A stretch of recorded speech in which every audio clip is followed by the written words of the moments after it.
कारण अभिनयाचा पहिला नियमच हे सांगतो जो स्टॅनिस्लाविस्कीने सांगितला आहे की play well or play badly but play truly.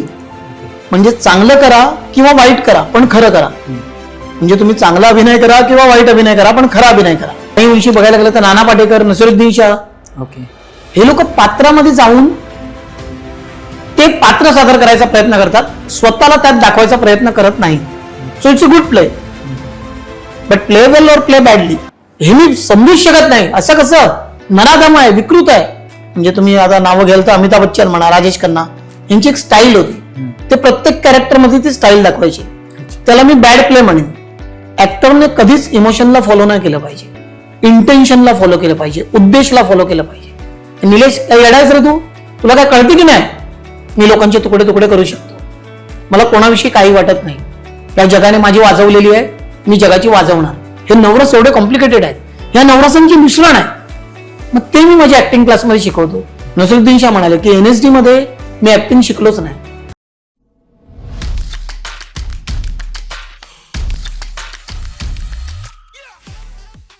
नमस्कार. आज आपल्यासोबत आहेत DNA ॲक्टिंग अकॅडमीचे संस्थापक हरीश चव्हाण सर. ते एक उत्तम अभिनेते आहेत आणि गेली अनेक वर्ष अभिनयाचं प्रशिक्षण देत आहेत. तर आज आपण त्यांच्याकडून अभिनय म्हणजे नेमकं काय, अभिनयामध्ये सात्विक अभिनय किती महत्त्वाचा आहे, मेथड ॲक्टिंग काय असते, अशा बऱ्याच विषयांवरती चर्चा करणार आहोत. त्यामुळे हा संपूर्ण एपिसोड तुम्ही नक्की बघा.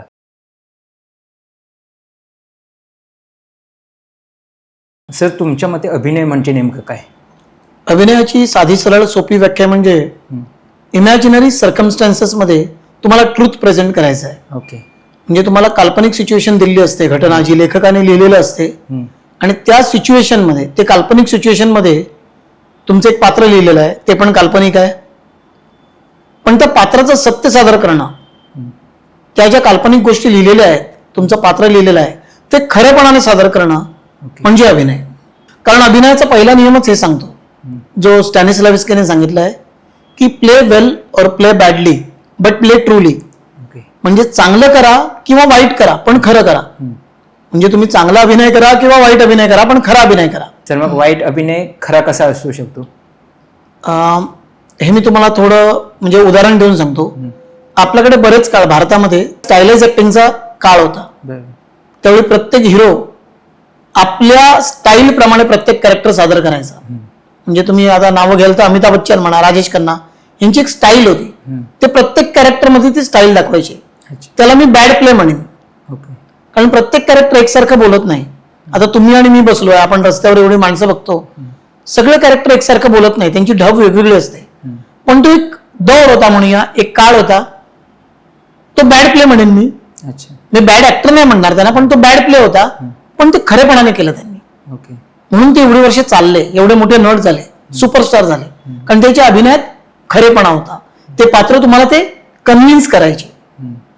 त्यामुळे तुम्ही चांगला किंवा वाईट कसे, आता खरा चांगला अभिनय कोणाला म्हणतात? मग उदाहरण द्यायला गेलं तर नवाजुद्दीन सिद्दीकी, इरफान खान, काही विषयी बघायला गेलं तर नाना पाटेकर, नसीरुद्दीन शाह, हे लोक पात्रामध्ये जाऊन ते पात्र सादर करायचा प्रयत्न करतात, स्वतःला त्यात दाखवायचा प्रयत्न करत नाही. So it's a good play but play well or play badly. खरं करणं हे सगळ्यात महत्वाचं आहे. बरोबर. सर, मग हे खरं कसं शोधायचं? आता यात सुद्धा एक ट्विस्ट आहे. खरं म्हणजे काय ते आधी आपल्याला कळलं पाहिजे. सत्य आपल्याला दाखवायचं आहे लोकांना, आपल्याला सत्य सादर करायचं आहे अभिनयातून. मग सत्य काय ते आधी आपल्याला जाणून घेतलं पाहिजे. एक फिलॉसॉफरने लिहून ठेवलंय जे फार महत्वाचं आहे. There are 3 truths, your truth, my truth and the truth. म्हणजे जगात 3 सत्य आहेत. एक तुमचं सत्य आहे, एक माझं सत्य आहे, आणि एक सत्य आहे द ट्रूथ आहे. म्हणजे उदाहरण द्यायचं झालं तर एक सुरेश करून आपण एक काल्पनिक व्यक्ती घेऊया. माझ्या नजरेत सुरेश चांगला आहे पण तुम्ही वाईट आहात. पण तुमच्या नजरेत मी चांगला आहे, सुरेश वाईट आहे, आणि सुरेशच्या नजरेत आपण दोघे चांगले आहोत. म्हणजे माझं जग वेगळं आहे, माझं सत्य वेगळं आहे, सुरेशचं सत्य वेगळं आहे, तुमचं सत्य वेगळं आहे. बरोबर. मग प्रत्येक कॅरेक्टरचं सत्य वेगळं आहे. मग ते जे आपल्याला पात्र दिलं जाते त्या कॅरेक्टरच्या सत्यापर्यंत पोहोचून आपलं सत्य बाजूला ठेवून, जर त्या कॅरेक्टरचं सत्य पूर्णपणे वेगळं आहे तर त्या सत्याचा शोध घेऊन त्याचा ठाव घेऊन ते आपल्याला सादर करावं लागते. ओके. जसं तुम्ही म्हणालात की प्रत्येक माणसाचं सत्य हे वेगळं आहे, मग त्याचा शोध कसा घ्यायचा, खरं नेमकं सत्य काय आहे ते कसं शोधायचं? छान विचारलं तुम्ही. सगळ्यात पहिलं आपण बघूया की तुमचं आणि माझं सत्य किंवा त्या सुरेशचं सत्य किंवा प्रत्येक माणसाचं सत्य हे तयार कसं झालं. ओके. हे सत्य कुठून आलं तुमच्यामध्ये? तर तुमच्या सर्वात प्रथम आलं तुमच्या रक्तातून, तुमच्या डीएनएतून. तुमचं सत्य म्हणजे काय? तुमचा स्वभाव, तुमच्या समजुती, तुमचे संस्कार. सर्वात पहिला तुमच्यावर संस्कार झाला तो तुमच्या रक्तातून, तुमच्या डीएनएतून. म्हणजे आई वडिलांकडून 23 गुणसूत्राच्या त्या जोड्या येतात, 46 गुणसूत्र असतात, त्या डीएनए असतो. या डीएनए मधून तुमच्या आई वडिलांचा जो स्वभाव आहे, तुमच्या आई वडिलांची जी शरीर यष्टी आहे, त्यांच्या डोळ्याचा रंग, केसांचा रंग, हे काही गुण तुमच्यात येतात. जसे तुमचे आई वडील आहेत तसं तुमच्यात ते गुण येतात. तुमची इमोशनल डेप्थ किती आहे हे पण त्या डीएनए मध्ये अवलंबून असते. म्हणजे तुम्ही एखाद्या भित्र्या घरात जन्माला असाल, एखाद्याचे आई वडील समजा आयुष्यभर भित्रे राहिले, कर्जबाजारी होते, गरिबीत राहिले, तर मुलात सुद्धा ते गुण आपोआप येतात रक्तातून. मग तुमच्या डीएनए मधून ते गुण आलेले आहेत. मूळ एक स्वभाव तुमचा लहानपणीच तयार झालेला आहे. मग होतात संस्कार. मग तुमच्यावर तुम्ही लहान जन्मता त्यावेळी निरागस असता, पण जसजसे मोठे होत जाता तुमच्यावर संस्कार होत जातात.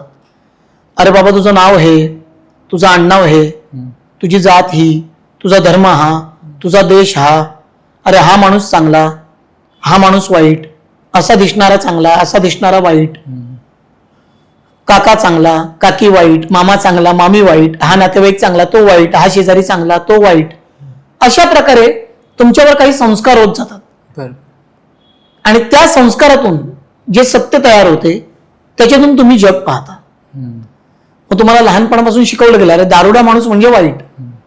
मग तो दारुडा दिसला की अरे काय बेवडा आहे साला, मुलींना छेडणारा वाईट, जेलमधून जाऊन आलेला वाईट, काळा कुट्टा माणूस त्याच्यावर असा वार वगैरे आहे, ओबडधोबड चेहरा वाईट. म्हणजे हा संस्कारातून आलेला पूर्वग्रह दूषितपणा तुमच्यात जो बिंबवलेला असतो. संस्कार हे फार काळ टिकतात. जसं डीएनएचे रक्ताचे गुण जे असतात हे फार काळ टिकतात, तसे संस्कार हे आपल्यावर सतत रोज रोज होत आलेले असतात. आणि त्या भिंगातून तुमचं सत्य तयार झालेलं असते आणि तुम्ही तसंच जग बघता. म्हणजे विचार करा ना, आता मला मी साध्या सरळ घरात वाढलेलो आहे. माझे वडील नोकरी करायचे, आई गृहिणी होती, सरळ आपलं शिक्षण घेतलं, नोकरी केली, साधं सरळ जीवन आहे. आता मला एखाद्या समजा उद्या सिरियल किलरचा रोल आला जो थंड रक्ताने लोकांचे खून करतो. आता तुम्हाला रोल सादर करायचा आहे जे कॅरेक्टर माझ्यापेक्षा पूर्णपणे वेगळं आहे. मी खून काय मारामाऱ्या पण नाही कधी केल्या साध्या, तर थंड रक्ताने लोकांचं खून करणारा माणूस मी कसा सादर करणार?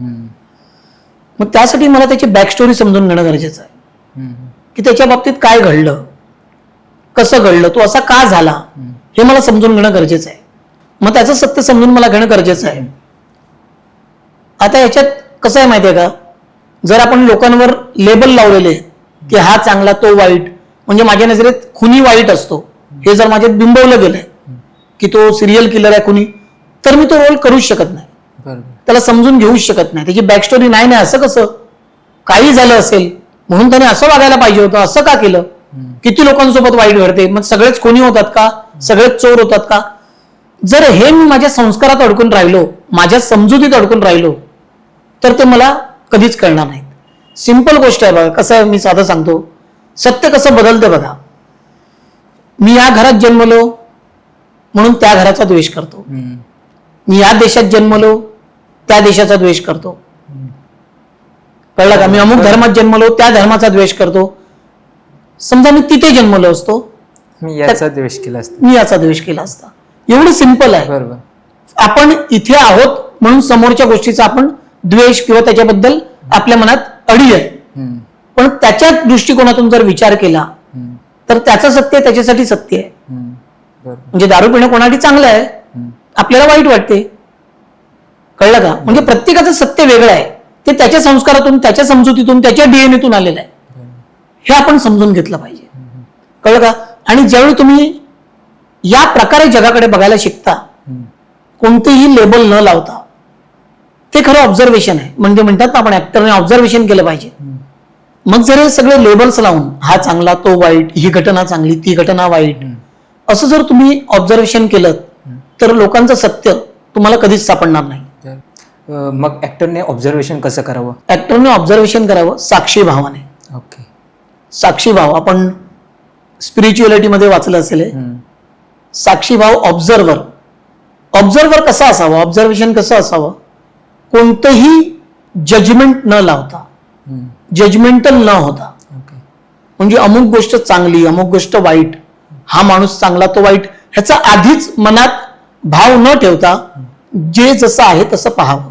ओके. स्वतःला त्याची जागी ठेवून पाहावं.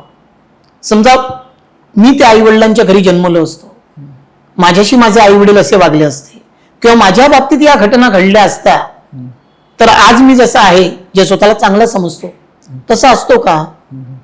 तर त्याच्या बाबतीत काही घडलं आहे अच्छा. किंवा तो लहानपणापासूनच कोरडा होता, त्याचे आई वडील पण कोरडे होते, संस्कारच नाही आहेत, जे काही आहे, जसा मी एक माणूस आहे तसा तो एक माणूस आहे, या भावनेने तुम्ही बघायला शिकलं पाहिजे. म्हणजे मी सांगतो, जे योगी लोक असतात, म्हणजे तुम्ही आता म्हणा मोठे योगी जे साक्षी भावाने वावरतात, त्यांच्याकडे एखादा दुसरा साधू आला आणि एखादा चोर आला तर ते दोघांना समबुद्धीने बघतात. समबुद्धीने बघणे म्हणजे काय की आपण सगळे एक समान आहोत म्हणजे समबुद्धी नाही. मी वेगळा आहे, तू वेगळा आहे, प्रत्येक जण वेगवेगळा आहे, पण प्रत्येकाशी मी वागताना समान बुद्धीने वागणार. म्हणजे तो साधूशी सुद्धा समान वागतो आणि चोराशी, म्हणजे साधू आल्या म्हणून नमस्कार साधू साधू महाराज, आणि चोर आल्या म्हणून काय रे कशाला आलास, असं नाही बोलत ते लोक. समबुद्धीने. त्याला माहिती आहे आज हा जो साधू झालाय तो बरंच काही भोगून आज साधू झालाय, वाल्याचाच वाल्मिकी झालाय, आणि आज हा चोर जे भोगतोय तर कदाचित त्याच्या कर्माची फळं त्याला उद्या मिळतील, कदाचित तो उद्या साधू होईल जाऊन. शेवटी the way to heaven go through hell. नरक यातना भोगूनच माणसाला शहाणपण येते. तर ज्याची त्याची कर्म लिहिलेली आहे, जो तो आपापल्या परीने भोगतोय वागतोय त्याच्या संस्काराप्रमाणे त्याच्या जीवनाप्रमाणे, तर त्याला समबुद्धीने बघणं हे खूप महत्वाचं आहे. आणि आपण हेच करत नाही. म्हणजे समबुद्धीने कसं बघायचं, एक छान एक्झाम्पल देतो. म्हणजे आईन्स्टाईन बोलतो की मी माझ्या बिल्डिंगच्या झाडूवाल्याशी आणि आमच्या देशाच्या पंतप्रधानांशी समान टोन मध्ये बोलतो, एकाच सुरात बोलतो. तुम्ही म्हणाल त्याच्यात काय, आम्ही पण गरिबांशी व्यवस्थित बोलतो, आम्ही पण आपल्या बिल्डिंगच्या झाडूवाल्याशी, पण आपल्या बोलण्यात एक अहम असतो बघा. म्हणजे कसं, काय दादा दिवाळी वगैरे मिळाली ना, बाकी घरी पोरं वगैरे, म्हणजे एक हे येतोच आपला अहम की मी फ्लॅट मध्ये राहणारा जे का ऑफिसर आहे, नोकरी करतो, झाडूवाला पण ठीक आहे, पण तेच पंतप्रधान किंवा नगरसेवक म्हणा साधा एरियातला आला तरी नमस्कार साहेब, आपला सूर बदलतो. मग आईन्स्टाईन काय बोलतो, माझा सूर नाही बदलत. योगी माणूस काय सांगतो, मी समान बुद्धीने बघतो. ही समबुद्धी तुम्हाला आली पाहिजे. प्रत्येकाकडे सहानुभूतीने निष्पक्षपातीपणाने बघण्याची ही समबुद्धी तुमच्याकडे आली पाहिजे, तर तुम्ही ऑब्झर्वेशन व्यवस्थित करू शकता आणि गोष्टी तुम्हाला आहेत तशा दिसतात. म्हणजे दारुडा वाईटच असं दिसणार नाही, मग तुम्हाला त्याची कथा कळत जाईल, त्याची व्यथा कळत जाईल, त्याचं सत्य कळत जाईल.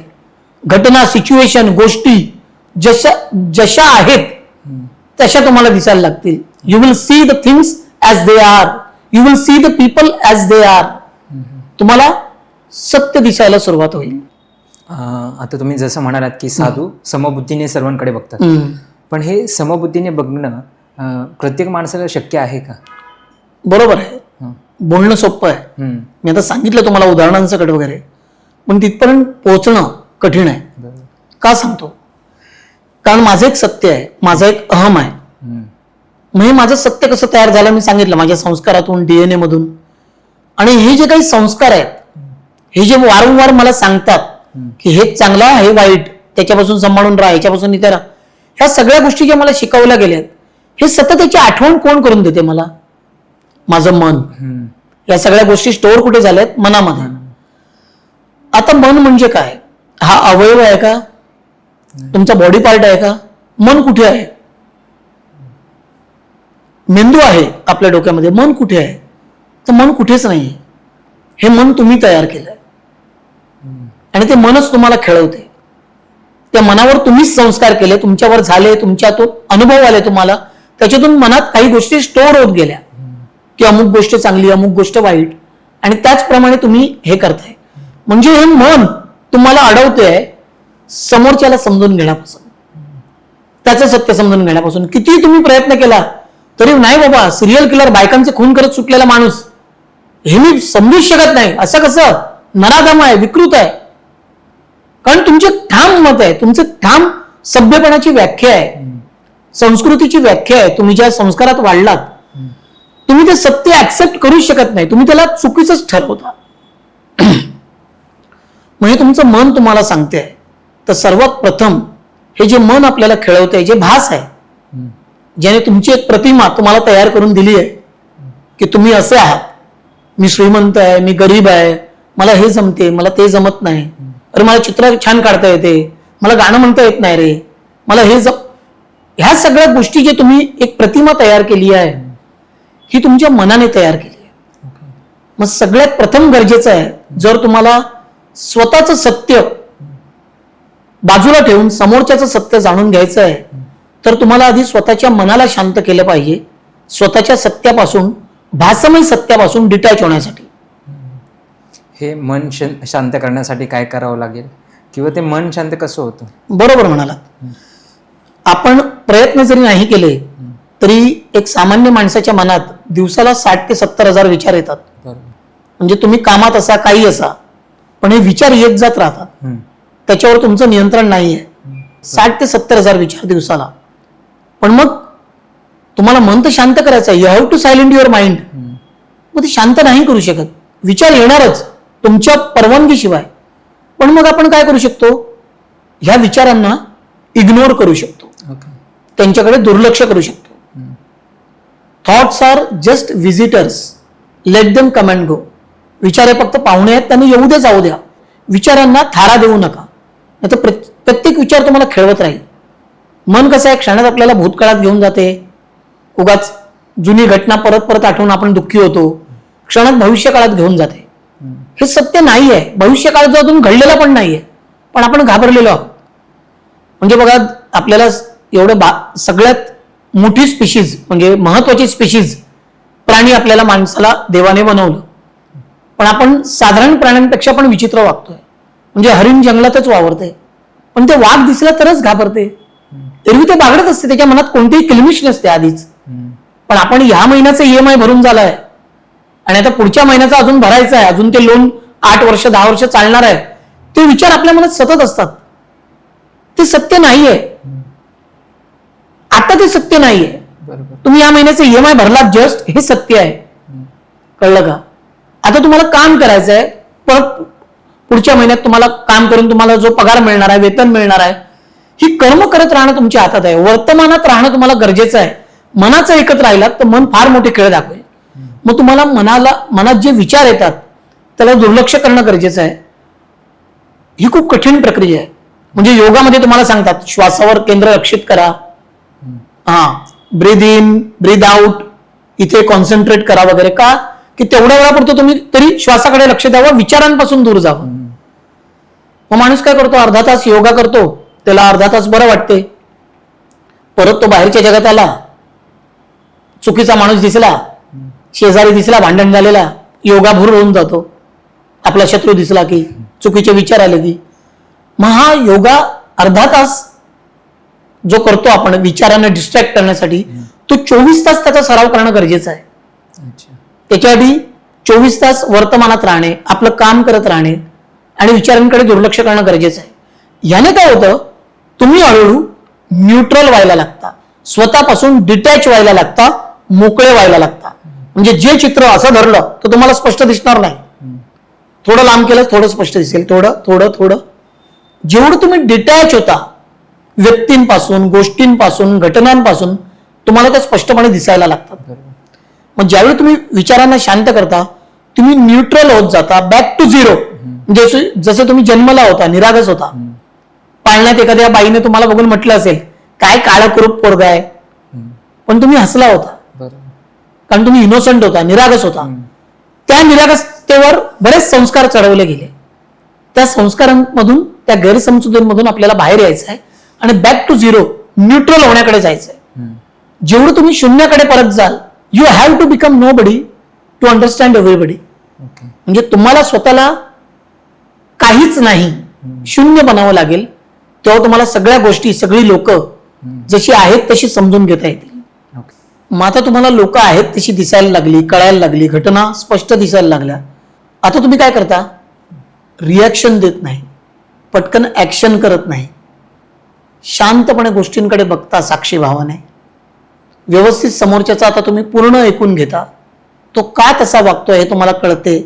तुम्ही त्याचं अवलोकन करता, ऑब्झर्वेशन, जजमेंटल न होतं करता, पूर्ण त्याची बाजू समजून घेता आणि मग प्रतिसाद देता, रिस्पॉन्ड करता. जे आपण नैसर्गिकरित्या करतो, जे नेचर करते. प्रतिसाद देणं हे नैसर्गिक आहे, रिॲक्शन देणं हे नैसर्गिक नाही. ज्याचं डोकं थाऱ्यावर नाही तो पटकन रिॲक्शन देतो. रिॲक्शन ही उतावीळ आहे, प्रतिसाद हा नैसर्गिक आहे. जसं आपण आईशी बोलताना, अगं आई वाढ ना ग जेवायला, अरे आज हे बनवलंय, काय ग तुम्हाला माझ्या आवडीचं बनवतच नाहीस. किती आपण व्यवस्थित बोलतो, नॅचरल बोलतो. पण एखाद्या दिवशी मनात किलमिश असेल तर आपण आधीच, तो जरी वाईट माणूस आपल्याला वाटतो, समजा वाटतोय, आणि तो देवाधर्माचा जरी सांगतोय, तुमच्या आवडीची गोष्ट आहे, काय देवाचं सांगतोय, तुम्ही ऐकूनच घेणार नाही, रिॲक्ट व्हायला तयार नाही. चल ठीक आहे, हा ठीक आहे, चला या. पण ज्यावेळी तुम्ही न्यूट्रल झोन मध्ये जाता, शांत होता आणि जगाकडे आहे तसं बघता, त्यावेळी तुम्ही प्रतिसाद द्यायला शिकता. पण नॉर्मली असं अभिनयात सांगितलं जातं किंवा शिकवलं जातं की अभिनय म्हणजे ऍक्शन आणि रिॲक्शन. हे एकदम ना बेसिक लेवलवर झालं. म्हणजे मी तुम्हाला तेच सांगतो, ज्यावेळी असं शिकवलं जातं ना, त्यावेळी ते ऍक्टर पण मग त्याच प्रकारचा अभिनय करतात. म्हणजे एक तर ऍक्शनसाठी सज्ज असतात किंवा रिॲक्शन द्यायला सज्ज असतात, ऐकतच नाहीत समोरच्याचं. चांगला ऍक्टर कोण आहे? जो पूर्णपणे समोरच्याचं ऐकतो, ते उमजलाय दाखवतो आणि मग बोलतो. जसं नवाजुद्दीन सिद्दीकी मी उदाहरण देतो त्याचं नेहमी. प्रतिसाद देतो फक्त. रिॲक्शन, ऍक्शन रिॲक्शन वाला ऍक्टर काय करतो? आता समजा समोरच्याने एखादं वाक्य बोलल्यावर त्याला रागवायचं आहे, तर समोरच्याचं बोलणं चालू असताना ते शेवटचं वाक्य ज्या वाक्याने त्याला राग येणार आहे, हा आधीच त्या स्टान्स घेऊन उभा राहतो. अरे आता मला रागवायचं आहे, आता मला रागवायचं आहे. म्हणजे इमोशन डोक्यात ठेवून ऍक्टिंग करतो, जे अत्यंत चुकीचं आहे. ऍक्टरने कधीच इमोशनला फॉलो नाही केलं पाहिजे, इंटेन्शनला फॉलो केलं पाहिजे, उद्देशला फॉलो केलं पाहिजे, की माझ्या कॅरेक्टरचा उद्देश काय आहे. मी आता जर ह्या प्रकारे बोलणार आहे समोरच्याला, त्याच्यामागे स्टोरी काय आहे, त्याचा उद्देश काय आहे. इमोशनचा विचार करतो त्यावेळी माणूस रिॲक्ट करतो, किंवा रिॲक्शन पद्धतीने जो अभिनय असतो तो मग खोटा अभिनय वाटतो, ओढून ताणून केल्यासारखा. म्हणजे त्याच्या शेवटच्या वाक्यानंतर मला चीड येणार आहे, पण मी आधीच दाखवतोय की आता मला चिडायचं आहे पुढच्या याला, आणि ऑलरेडी मी एवढा स्टान्स घेतलाय, तर प्रत्यक्ष चिडण्याच्या वेळेला माझा स्फोट होतो, मग ती ओव्हर ऍक्टिंग होते. तो नैसर्गिक प्रतिसाद नाही वाटत, नॅचरल रिॲक्शन नाही वाटत. पूर्ण ऐका, समजून घ्या. जसे हे पहिल्यांदाच घडते आहे, ऍक्टिंगचं सगळ्यात मोठं तेच आहे. ऍक्शन रिॲक्शन करू नका. तुम्ही पूर्वगृह दूषित असता, तुमचं मन आधीच काहीतरी समजुतीत बांधलेलं असते, त्यावेळी ती रिॲक्शन देते. तसं तुम्ही स्क्रिप्ट आधीच वाचलेली आणि मला ती माहिती आहे म्हणून रिॲक्शन आधीच तयार ठेवली आहे. पण आयुष्यात समजा एखादी गोष्ट घडली, पटकन कोणी कानाखाली वाजवली, तर तुम्ही तयार असता का त्या गोष्टीसाठी? तर पटकन भानावर येता ना, अरे हे काय घडलं. सरप्राईज फॅक्टर हा अभिनयात पाहिजे, जो नैसर्गिक जीवनात असतो. मग तो अभिनयात आला पाहिजे. सगळं माहिती असल्यासारखं तुम्ही रिॲक्शन देत सुटलात किंवा आधीच स्टान्स घेऊन बसलात, मग तो अभिनय खोटा वाटतो, ओढून ताणून केल्यासारखा वाटतो, सात्विक अभिनय वाटत नाही.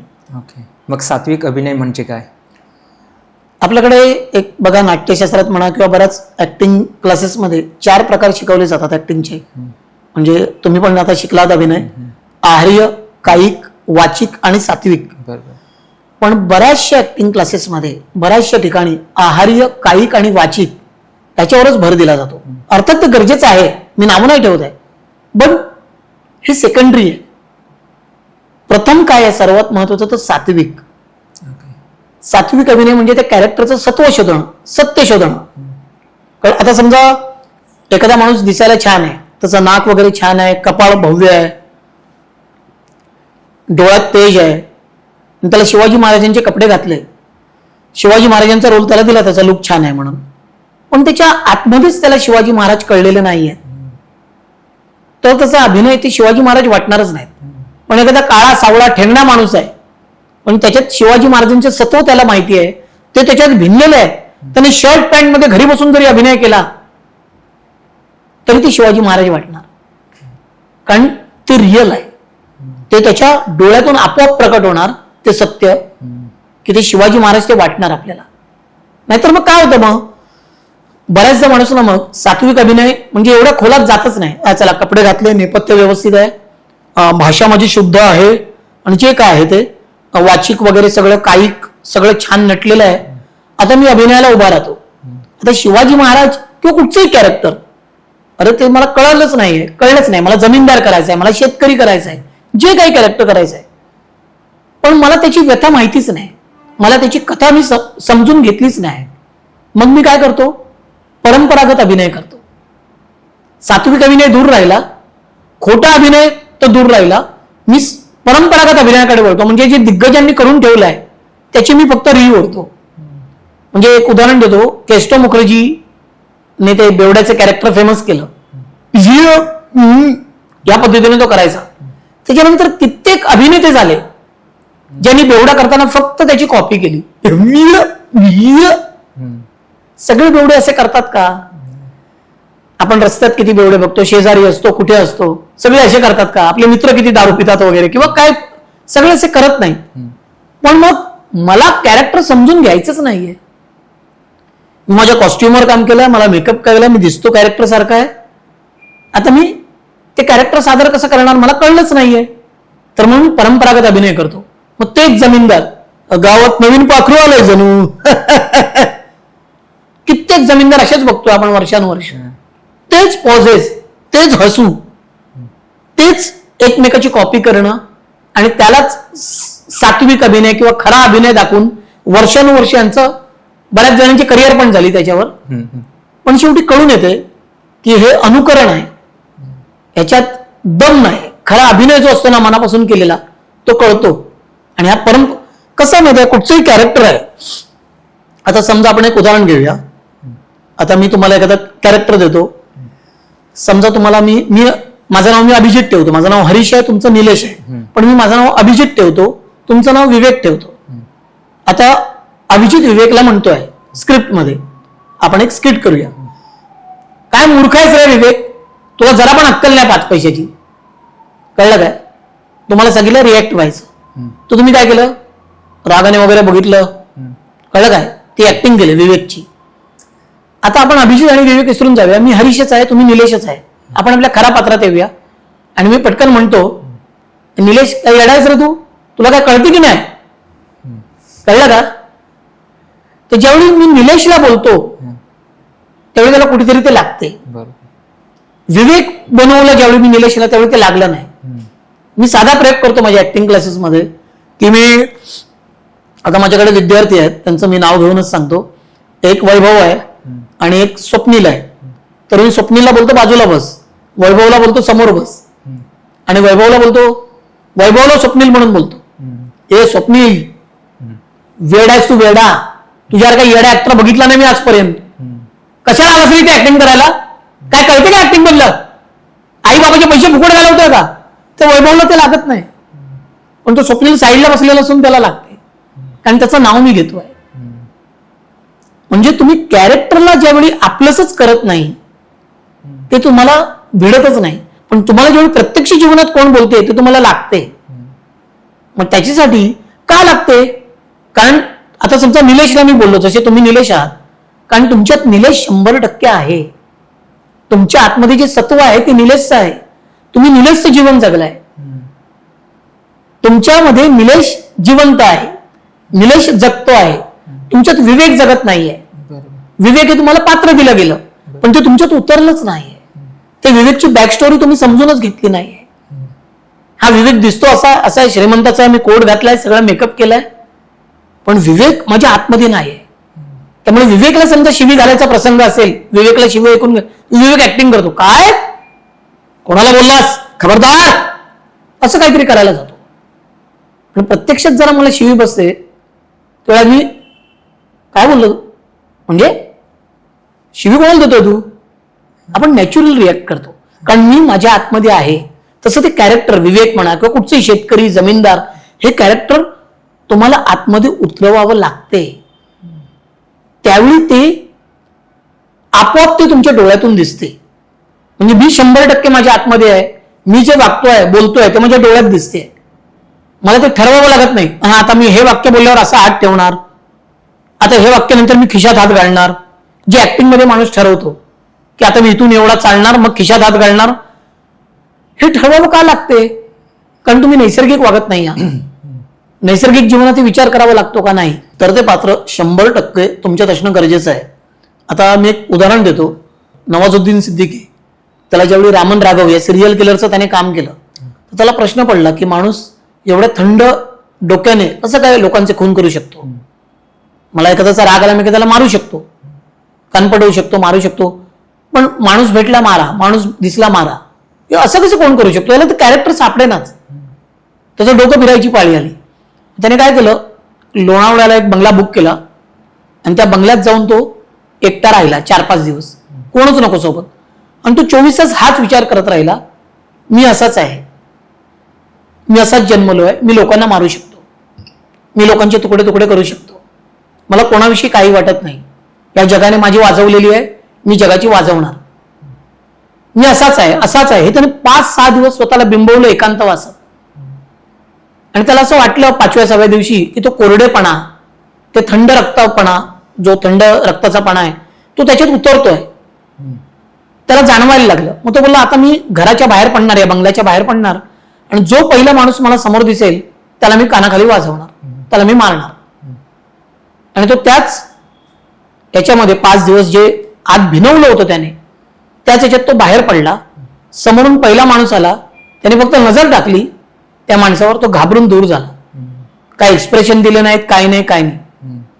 पण तो थंड रक्ताचा माणूस, ती गिधाडाची वृत्ती, ती कोरडी वृत्ती त्याच्या डोळ्यात आली होती, कारण ते त्याने सत्व आतमध्ये भिनवलं होतं. नवाजुद्दीनच्या जागी आता तो माणूस आला होता जो सिरियल किलर आहे, आणि त्याच्या डोळ्यात तो थंडपणा आपोआप आला होता आणि त्या माणसाने घाबरून तो आपोआप बाजूला झाला. मग त्यावेळी तो नंतर तो मुंबईला आला आणि सांगितलं आता आपण शूट करूया, मला ते कॅरेक्टर कळलेलं आहे. तर हे असते सात्विक अभिनय. तुम्हाला ते कॅरेक्टर आपल्या आतमध्ये भिनवायला हवं. यालाच मेथड ऍक्टिंग बोलतात का? की मेथड ऍक्टिंग काय म्हणजे काय असतं नेमकं? मेथड ऍक्टिंग म्हणजे ना बरेचसे मेथड आहेत. ऍक्टिंगचे वेगवेगळे साधनं म्हणूया आपण, माध्यम म्हणूया, हे मेथड वापरून हे ऍक्टर कॅरेक्टरच्या सत्यापर्यंत पोहोचतात. ओके. त्याचा उद्देश एकच आहे, पण वेगवेगळे मेथड वापर. जसं आता नवाजुद्दीन हा मेथड वापरला, एकांतवासात जाऊन राहिला, त्या कॅरेक्टरच्या बॅक स्टोरीचा सतत विचार करत राहिला. तसंच उदाहरण द्यायला गेलं तर 3 वेळा ऑस्कर अवॉर्ड मिळालेला डॅनियल डे लुईस याने ज्यावेळी गँग्स ऑफ न्यूयॉर्क या मूवीमध्ये बुचरचा रोल केला होता, त्याच्यासाठी तो 18व्या शतकातला तो क्रूर बुचर दाखवलेला, लोकांना मारणारा वगैरे क्रूर कर्मा. त्याच्यासाठी त्याने काय केलं, 18व्या शतकात त्याच्या बर्फाळ प्रदेशात जो होता त्या प्रदेशात त्या काळी काय कपडे होते ते घालून तो राहिला 2 महिने त्या ठिकाणी, तो फील घेण्यासाठी. एवढ्या थंड याच्यात राहून सुद्धा ती क्रूरता आली पाहिजे, ती गोठली नाही गेली पाहिजे. मग ती त्याने केलं. 2 महिन्यांनी त्याचे लंग्स भरले थंडीमुळे. तो बोलतो आता मला 18व्या शतकातलाच डॉक्टर द्या, त्यावेळी जे उपचार चालायचे ते उपचार करा. मग त्याला डायरेक्टरने समजावलं की असं करू नको, जीवाचा धोका आहे. त्यावेळी तो म्हणजे अतिरेक केला त्याने मेथडचा, पण समर्पण बघा भूमिकेसाठी. आपल्याकडे काय म्हणजे मी असं नाव नाही ठेवत, पण आपल्याकडे बऱ्याचदा आपण बॉडी बनवतो, 25 किलो वजन करतो, ती पण मेथडच आहे. हे कॅरेक्टर जसं कुस्तीपटूचा रोल करायचा आहे, बॉक्सरचा, तर आपल्याकडे ऍक्टर बॉडी वाढवतात, 25 किलो वजन वाढवलं किंवा एखाद्यासाठी 30 किलो वजन कमी करतात आणि तिथे येऊन खुश होतात, चला आम्ही बॉडी बनवली किंवा मी आता बारीक झालो. त्याच्या पुढे त्या कॅरेक्टरच्या सत्यात आणखीन घुसायचा प्रयत्न नाही करत. पण डॅनियल डे लुईस म्हणा, रॉबर्ट डी निरो म्हणा, म्हणजे डॅनियल डे लुईसचं अजून एक उदाहरण देईन. त्यांनी दुसरा रोल केला ज्याच्यासाठी पण त्याला ऑस्कर मिळाला, लिंकन, अब्राहम लिंकनचा रोल केला, अमेरिकेचे राष्ट्राध्यक्ष. त्याच्यासाठी तो 2-2.5 महिने लिंकनच्याच वेशात आणि लिंकनच्या स्टोनमध्ये बोलत होता. म्हणजे शूटिंग संपली तरी तो प्रोड्युसर डायरेक्टर बरोबर जेवायला जायचा डिनरला, ते लिंकन म्हणूनच बोलायचा. घरी गेल्यावर बायकोशी अब्राहम लिंकन म्हणूनच बोलायचा. ते कॅरेक्टरच सोडत नव्हता 2 महिने. म्हणजे एवढं मेथडचा अतिरेक आहे. अजून एक उदाहरण देतो मी. डिअर हंटर मध्ये रॉबर्ट डी निरोने, म्हणजे ते अमेरिकन सैनिकांना व्हिएतनामीज सैनिक पकडतात आणि त्यांना ते रशियन रुलेट गेम खेळायला लावतात. म्हणजे रशियन रुलेट म्हणजे 6 जागा असतात बंदुकीच्या आतमध्ये गोळ्या टाकायला, त्याच्यातल्या एकात गोळी टाकतात आणि ते गोल फिरवतात आणि मग एकदा मी लावायचं, एकदा समोरच्याने ती डोक्याला लावायची आणि ट्रिगर ओढायचा. ज्यावेळी ती गोळी येईल त्यावेळी तो माणूस मरणार, ज्याच्या कोणाला येईल त्याचं. एक राऊंड असतो प्रत्येकाचा. खोटी गोळी टाकून करणार होते. तर रॉबर्ट डी निरो म्हणाला नाही, खरी गोळी टाका आणि एक घर बाजूला ठेवा प्रत्येक टेकला. तो समोरचा जो क्रिस्टोफर वॉकन ऍक्टर होता त्याची हवा गुल झाली. तो बोला अरे बाबा हे काय काय ग्लिच झाला, पटकन तो खटका सरकला जास्त तर खलास ना ऑन दी स्पॉट एका पिक्चरसाठी, एका सीनसाठी. पण रॉबर्ट डी निरो बोलला नाही, ती भीती तिच्या सैनिकांनी अनुभवली आहे ती मला दिसली पाहिजे, ना तर मी उगाच ऍक्टिंग करणार. माझी फाटलेली दिसली पाहिजे, कळलं पाहिजे. आणि ती गोळी एक घर बाजूला ठेवली नेहमी चाप ओढताना. आणि तो सीन बघा, आज तो कल्ट सीन, ऐतिहासिक सीन म्हणून प्रसिद्ध आहे डिअर हंटर मधला. म्हणजे एवढं समर्पण आहे आमचं मेथड ऍक्टिंग मध्ये. हे मेथड आहे, वेगवेगळ्या पद्धती आहेत, पण कॅरेक्टरच्या सत्यापर्यंत पोहोचण्यासाठी. सत्याला नाकारून तुम्ही नुसतं आहार्य कायिक वाचिकने अभिनय करायला गेलात तर तो अभिनय वाटणार, नैसर्गिक वाटणार नाही. जसं आता तुम्ही हॉलिवूडची उदाहरणं दिलीत हो. की जिथे मेथड ऍक्टिंग शिकवली जाते किंवा ते कशा प्रकारे प्रिपरेशन करतात. पण आपल्याकडे असं बघितलं जातं की क्लासेसमध्ये नॉर्मली स्टार्टिंगला नवरस शिकवले जातात आणि सांगितलं जातं की हे खूप महत्वाचं आहे, हे आलं तर तुम्हाला ऍक्टिंग आली. बरोबर. तर याबद्दल तुम्हाला काय वाटतं? बरोबर आहे, नवरस महत्वाचे आहेत, पण नवरस आपल्याकडे जे शिकवले जातात ना ते फार वरवर शिकवलं जाते.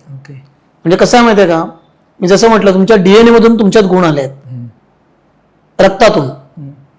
त्या रक्तातून तुमचा एक स्वभाव तयार झालाय, तुमचे गुण तयार झालेत, ते जे केमिकल तुमच्या बॉडीमध्ये आहे तेच रस.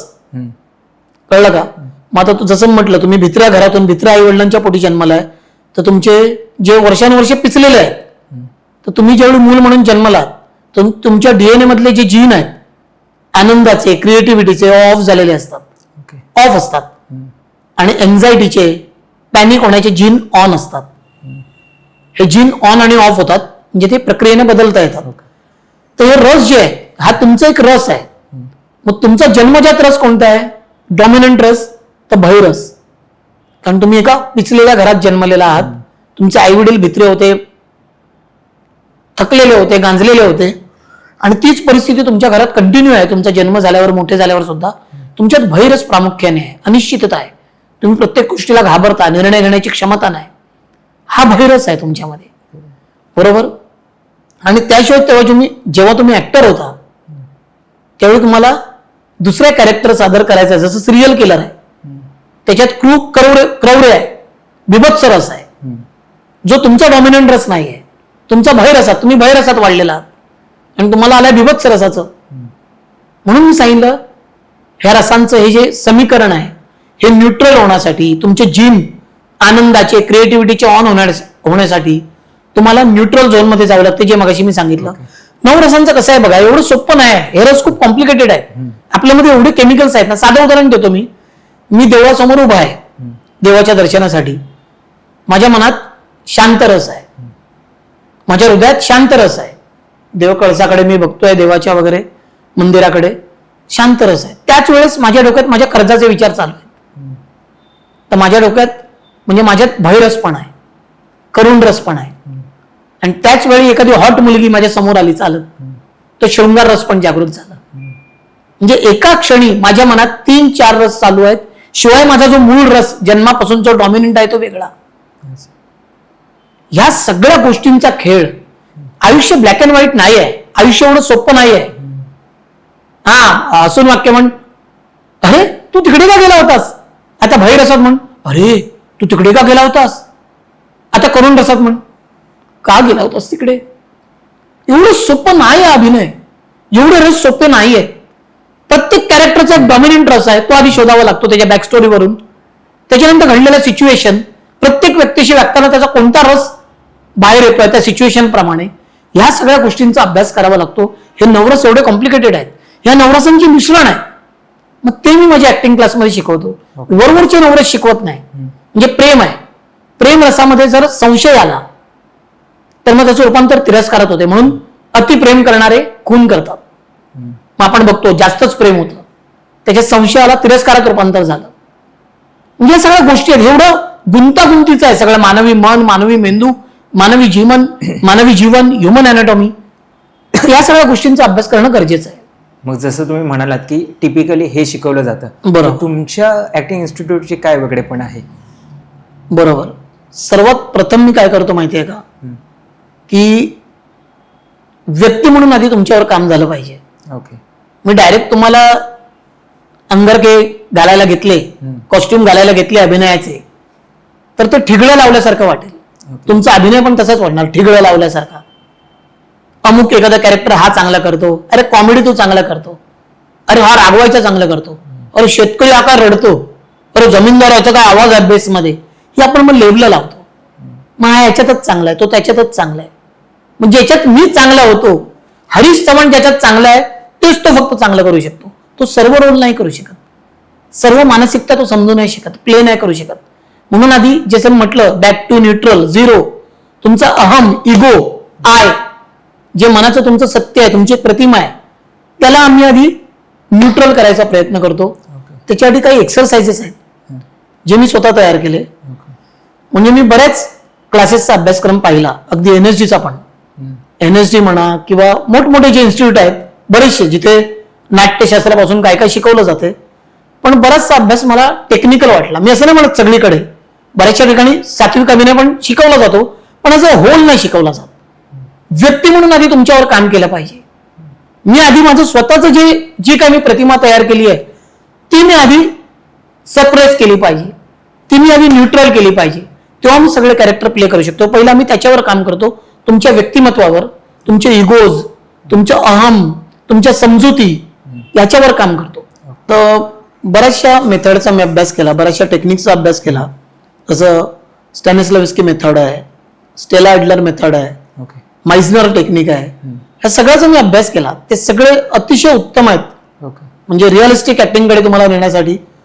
पण या सर्वांच्या पलीकडे जाऊन मला आलेल्या अनुभवातून आणि मी जो काही अभ्यास केला त्या कॅरेक्टरच्या सत्वापर्यंत पोहोचण्यासाठी, त्याच्यातून मी स्वतःच्या काही रिअल लाईफ एक्सरसाइजेस तयार केल्यात. फार हार्ड आहेत त्या, फार हार्श आहेत, जे विद्यार्थ्यांचं म्हणजे स्टुडंटची परीक्षा बघतात. ते स्टुडंटची परीक्षा घेतली जाते त्याच्यात. स्टुडंट स्वतःला पारखतो की मी आजपर्यंत काय वागत होतो आणि माझ्यात काय बदल घडले पाहिजेत.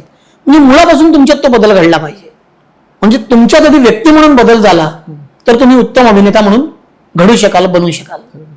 नसीरुद्दीन शाह म्हणाले की एनएसडी मध्ये मी ऍक्टिंग शिकलोच नाही. त्यांचा इंस्टाग्रामला पण व्हिडिओ येतो की एनएसडीचे ऍक्टर एकाच पोज मध्ये चालतात, एकाच ढब असते त्यांच्या बोलण्याची. कारण तेच परंपरागत ऍक्टिंगचा प्रभाव, सात्विक अभिनयावर काम न केलं गेलं. एनएसडी मध्ये राहून काय फायदा झाला? नसीरुद्दीन शाह म्हणाले की मी भरपूर नाटकं करू शकलो, माझा प्रॅक्टिकल सराव खूप झाला. पण एनएसडी मध्ये ऍक्टिंग टीचरच नाही जो प्रॉपर अभिनय शिकवेल. जे काही शिकवलं जाते ते सत्यापासून दूर मिळणार आहे. जसं आपण आता काही गोष्टींची चर्चा केली, ब्रिदिंगवर लक्ष द्या, श्वास पुरला पाहिजे, नवरस असे असतात. अरे पण ब्रिदिंग मला अर्धा तास किंवा एका वाक्यापुरतं लक्ष नाही द्यायचंय, मला 24 तास माझ्या ब्रिदिंगवर काम करायचं आहे. नवरस म्हणजे मला माझा रस, माझं जीवन आणि समोरच्याचं थॉट प्रोसेस हे सगळं समजून घ्यायचं आहे. त्या गोष्टींवर काम नाही केलं जात. ते हे माझ्या ऍक्टिंग इन्स्टिट्यूटमध्ये शिकवलं जाते. फार हार्डकोर ट्रेनिंग आहे माझी आणि मला त्याचा अभिमान आहे की एक व्यक्ती म्हणून मी तुम्हाला बदलवू शकतो आणि तुम्हाला एक बेटर पर्सन बनवू शकतो. तर हे तर माझ्या ट्रेनिंग विषयी झालं. सर्वात महत्वाचं म्हणजे काय, आम्ही मुलांना संधी देतो. बऱ्याचशा ठिकाणी काय करतात की शिकवतात आणि एक लॅमिनेशन केलेलं सर्टिफिकेट देतात आणि सोडून देतात मुलांना. म्हणजे बऱ्याचशा मोठमोठ्या ठिकाणचं म्हणजे मी नाव घेऊ शकतो जिथे 2-2 वर्ष मुलांनी घालवली आहेत आणि दिग्गज आले शिकवायला, पण कोणी त्यांना संधी नाही दिली. जी इंडस्ट्रीतली लोक आहेत ती येतात. पण मी काय करतो, आपण शिकतोय कशासाठी, तर आपण हे काम करायचं म्हणून. तर माझे काही कास्टिंग डायरेक्टर्स ओळखीचे आहेत, मी स्वतः इंडस्ट्रीत वावरलो, माझ्या काही ओळखी आहेत. तर मी अगदी फर्स्ट मंथ पासून मी मुलांना पहिली कॅमेरा ट्रेनिंग देतो. ज्यांचं बोलणं चांगलं आहे, पाठांतर बऱ्यापैकी आहे, बोलू शकतात 4 वाक्य छानपैकी, 5 वाक्य. त्यांना मी आधी कॅमेरा ट्रेनिंग देतो, क्लोज शॉट काय, मास्टर शॉट्स काय. आणि फर्स्ट मंथ पासून माझे विद्यार्थी सिरियलमध्ये मी त्यांना पाठवतो काम करायला, कॅरेक्टर आर्टिस्ट म्हणून. अच्छा. ज्युनियर आर्टिस्ट नाही, पासिंगची कामं नाही. एक कॅरेक्टर प्रॉपर, डॉक्टर, वकील, जे काय असेल ते. 1 दिवसाचं कॅरेक्टर, 2 दिवसाचं कॅरेक्टर, 5. पण जा, शिकतोय कशासाठी, काम करण्यासाठी. त्याचा अनुभवच नसेल, म्हणजे मला मेकॅनिक व्हायचं आहे आणि मी नुसतं पुस्तकच वाचतोय, मला गॅरेजमध्ये जाऊन गाड्या रिपेअर तर केल्या पाहिजेत. सगळ्या पार्ट्सचा मी डायग्राम बघितला, पण गाडी रिपेअर केल्याशिवाय मला कळणार कसं. तर प्रत्यक्ष मी त्याच्यासाठी पाठवतो. माझ्या बऱ्याच विद्यार्थ्यांनी आजपर्यंत सिरियलमध्ये चांगली कामं केली आहेत. ते आनंदी पण आहेत, खुश पण आहेत आणि त्यांना एक अनुभव मिळतो, एक नाव मिळते, ओळख मिळते. त्याने आणखी कॉन्फिडन्स वाढतो. मी परत सांगतो, पैसा प्रसिद्धीला म्हणून यात येऊ नका. त्याच्यात येणं काही चुकीचं नाही मी म्हणत आहे, पण अभिनयाचं मेहनत करायची. म्हणजे मी एक नेहमी म्हणतो, एक थोडी गोष्ट सांगतो तुम्हाला. एक आहे ज्याला अभिनयाचं पॅशन आहे, एक आहे जो पैशाला बोलून आलाय, अरे काय पैसा आहे फिल्म लाईन मध्ये आहे, आणि एक फेम म्हणून आलाय, अरे लोक ओळखतात, मला सगळे ओळखणार, घराघरात, गल्ली बोळात, सगळीकडे. मला सांगा, या तिघांपैकी यशस्वी कोण होणार?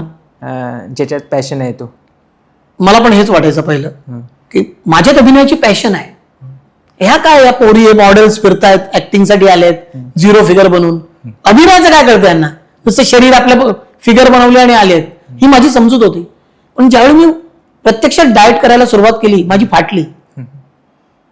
ती तपस्या, ती साधना, भले ते पैशाला बोलून आले, भले ते फेमला बोलून आलेत, पण ते मेहनत करतायत, त्यांच्या शरीरावर मेहनत करतायत. शेवटी प्रेझेंट करून करणाऱ्या कॅरेक्टरला माझं शरीर सुदृढ आहे, माझी मानसिकता सुदृढ आहे. मी जास्त न्यूट्रल होऊ शकतो लवकर, मी जास्त समजून घेऊ शकतो, म्हणजे मला पॅशन आहे. पण मी मोठमोठ्या गप्पा करतोय, नसिरुद्दीन शाह आणि नाना पाटेकर आणि नवाजुद्दीन, हेच शिवाजी मंदिरच्या कट्ट्यावर वगैरे माझ्या गप्पा चालू आहेत, सदरा जब्बा घालून. पण मी मेहनत काय घेतोय, मी स्वप्नरंजन करतोय, मी मनोरंजन करतोय. पण भले ते पैशाला बोलून आलेत, फेमला, पण ते मेहनत घेत आहेत त्याच्यावर. तर हे करणं ऍक्टरसाठी खूप गरजेचं आहे. जो मेहनत करणार तोच यशस्वी होणार. म्हणजे पॅशन असो, पैशासाठी आलं असो की कशासाठी. आता कोणाला ऍक्टिंग तुमच्याकडून शिकायची असेल किंवा कोर्सेस जॉईन करायचे असतील तर त्याची काय प्रोसेस आहे, कसे तुम्हाला कॉन्टॅक्ट करू शकतात? आता माझे क्लासेस सध्या दादर येथे सुरू आहेत. ओके. पुढे विस्तार करण्याचा माझा मानस आहे, त्या दृष्टीने प्रयत्न चालू आहेत. पण सध्या दादर येथे चालू आहेत माझे क्लासेस. दर रविवारी 4 तास 4 महिने अशी माझी बॅच आहे, ज्यात हे सगळं ट्रेनिंग दिलं जाते. तुम्हाला पहिल्या दुसऱ्या महिन्यापासून जर तुमची तयारी असेल बेसिक तरी तुम्हाला सिरियलमध्ये काम दिलं जाते, मराठी सिरियलमध्ये. आणि जर या बाबतीत तुम्हाला अधिक माहिती हवी असेल तर तुम्ही स्क्रीनवर दिलेल्या नंबरवर कॉन्टॅक्ट करू शकता, किंवा डिस्क्रिप्शन मध्ये सुद्धा, या व्हिडिओच्या डिस्क्रिप्शन मध्ये तुम्हाला नंबर मिळतील. तर हा पॉडकास्ट तुम्हाला कसा वाटला कमेंट्स करून नक्की सांगा. हरीश चव्हाण सरांना तुम्हाला काही प्रश्न विचारायचे असतील तर तुम्ही कमेंट्समध्ये विचारू शकता. सरांना तुम्ही कॉन्टॅक्ट करू शकता. सरांचे कॉन्टॅक्ट डिटेल्स या व्हिडिओच्या डिस्क्रिप्शनमध्ये आहेत. जर सरांकडून तुम्हाला प्रशिक्षण घ्यायचं असेल तर नक्की घ्या. भेटू पुढच्या भागात. तोपर्यंत काळजी घ्या. धन्यवाद.